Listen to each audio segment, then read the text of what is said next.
JP모건은 에너지 안보 테마를, 바클레이즈는 배터리 에너지 저장 시스템, 즉 배스 분야에 주목해야 할 기업들을 선정했습니다. 근데 여기서 대부분의 사람들은 그냥 또 에너지 이야기구나, 또 배터리 이야기구나 하고 넘어가죠. 그런데 진짜 중요한 건 그게 아닙니다. 그 리스트 안에서 진짜 돈이 몰릴 자리, 그리고 그 중에서도 가장 비대칭적인 자리가 어디냐는 거예요. 그래서 오늘 월가간 특소는 그 수많은 후보들 중에서 굳이 복잡하게 늘어놓지 않고 딱 2개 카드만 뽑아보려고 합니다. 하나는 에너지 안보, 하나는 배스입니다.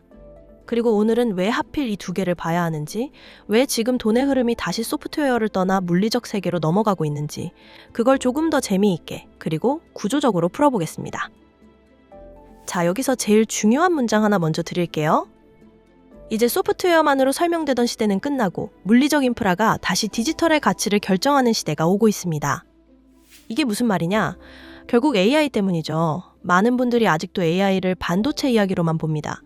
GPU, HBM, 패키징, 서버, 물론 중요하죠. 근데 그건 1단계에 가깝습니다. AI는 이제 GPU만 먹는 게 아닙니다. 전기를 먹습니다. 그것도 엄청나게 먹는 거죠. 데이터 센터가 커지고 추론 수요가 늘어나고 서버가 24시간 돌아가기 시작하면 결국 다음 병목은 반도체가 아니라 전력에서 생기기 시작합니다. 자, 그와 동시에 중동에서는 미국 이란 전쟁으로 에너지 안보 리스크가 다시 터지고 있죠. 유가가 강하게 튀고 공급망 불안이 재부각되면서 시장은 단순한 전쟁 뉴스가 아니라 세계 에너지 체계 자체가 생각보다 훨씬 취약하다는 걸 보기 시작했습니다. 그러면 여기서 중요한 질문이 나오는 거예요. 전쟁이 에너지 안보를 흔들고 AI가 전력 수요를 폭발시키면 돈은 어디로 가겠느냐는 거죠. 바로 여기서 JP모건의 에너지 안보와 바클레이즈의 배스가 하나로 연결됩니다. 결국 둘 다 같은 걸 가리키고 있어요. 끊기지 않는 전기, 더 안정적인 전기, 더 똑똑하게 저장되고 관리하는 전기. 그래서 진짜 스마트머니는 이제 최종 결과물만 보는 게 아닙니다. 엔비디아만 보는 게 아니라 그 엔비디아가 돌아가기 위해 필요한 물리적 병목을 보기 시작한 거죠. 자, 그러면 여기서 질문이 하나 더 나옵니다. 왜 지금 하필 에너지 안보고 왜 하필 배스냐는 거죠? 그 답은 우리가 이미 반도체 시장에서 경험했던 학습 효과에 있습니다. 반도체도 처음엔 그냥 좋은 산업, 미래 산업, AI 수혜 정도로만 불렸습니다. 그런데 어느 순간부터 분위기가 확 바뀌었죠? 왜 바뀌었느냐? 실제 수요가 공급을 넘어섰기 때문이에요. HBM이 모자라고 패키징이 막히고 데이터 센터 KPEX가 숫자로 확인되자 그때부터는 더 이상 스토리가 아니라 현실이 된 겁니다. 저는 배스와 에너지 안보도 지금 비슷한 구간으로 들어가고 있다고 봅니다. 아직은 많은 사람들이 이걸 그냥 좋은 이야기, 그럴듯한 테마 정도로만 듣고 있어요. 그런데 시장은 스토리에 오래 머물지 않습니다. 어느 순간 실제 부족함이 보이기 시작하면 그때부터 돈이 훨씬 더 세게 붙죠. 그러니까 지금 우리가 봐야 할 건 단순한 테마가 아니라 앞으로 가장 비싸지는 것이 무엇이냐는 질문입니다. 자, 그렇다면 월가간 특소가 선정한 첫 번째 카드, 바로 ASP 아이소톱스, ASPI입니다. 많은 분들이 에너지 안보라고 하면 무조건 석유, LNG, 정유사부터 떠올리시죠.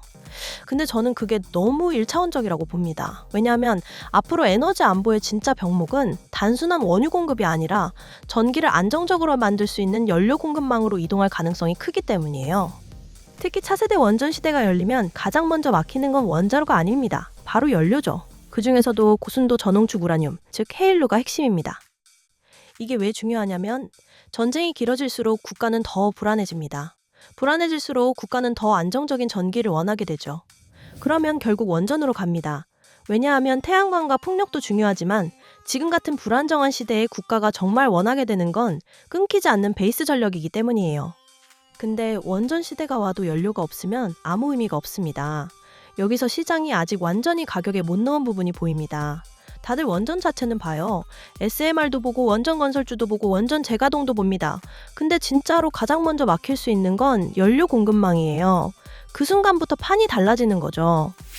그리고 ASP 아이소톱스는 여기서 단순한 컨셉주로만 보기엔 조금 더 흥미로운 면이 있습니다. 이 회사는 원자력 연료 쪽 기대뿐 아니라 의료용 동위원소, 실리콘-28, 그리고 헬륨 자산까지 엮이면서 스토리가 꽤 크게 확장됐죠. 특히 레네젠 인수 이후에는 헬륨과 천연가스 자산까지 붙으면서 단순히 핵연료 기대주 하나로만 보기엔 그림이 더 커졌습니다. 다만 냉정하게 보셔야 할 것도 있습니다.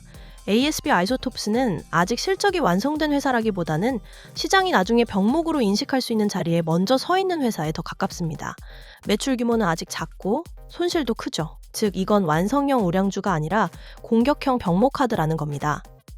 즉 JP모건이 에너지 안보를 말했을 때 우리는 그 안에서 한 단계 더 들어가는 겁니다. 석유 메이저가 아니라 원전 연료의 독점적 공급망 병목. 저는 여기에서 가장 큰 비대칭이 나온다고 봐요. 시장은 늘 가장 늦게 병목을 알아차리니까요. 반도체도 처음엔 다들 칩 회사만 봤죠. 근데 나중엔 소재, 장비, 패키징, 메모리 병목으로 확장됐습니다. 똑같습니다. 에너지 안보도 나중으로 갈수록 누가 연료를 잡고 있느냐가 더 중요해질 가능성이 커 보이니까요. 그래서 첫 번째 카드가 ASP 아이소톱스인 겁니다. 이건 단순한 원자력 테마주가 아니라 전쟁 이후 재편될 전력 시스템에 숨겨진 연료 병목이라고 보는 게 맞습니다. 자, 그럼 두 번째는 이오스 에너지, EOS입니다. 이제 바클레이즈가 본 베스 쪽으로 넘어가 보겠습니다. 많은 분들이 배터리 저장이라고 하면 그냥 배터리 회사 내 정도로 생각하시는데 그건 절반만 맞습니다.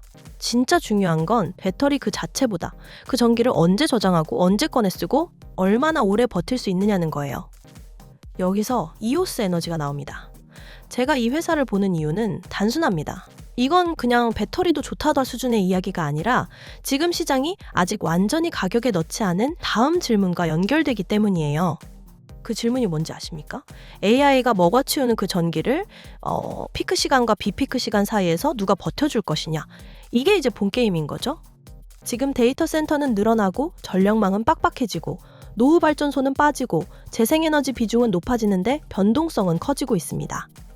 이 말은 결국 뭘 뜻하느냐? 시장은 더 이상 전기를 만드는 회사만 보는 게 아니라 전기를 버텨주고 이어주는 회사를 보기 시작할 가능성이 크다는 겁니다.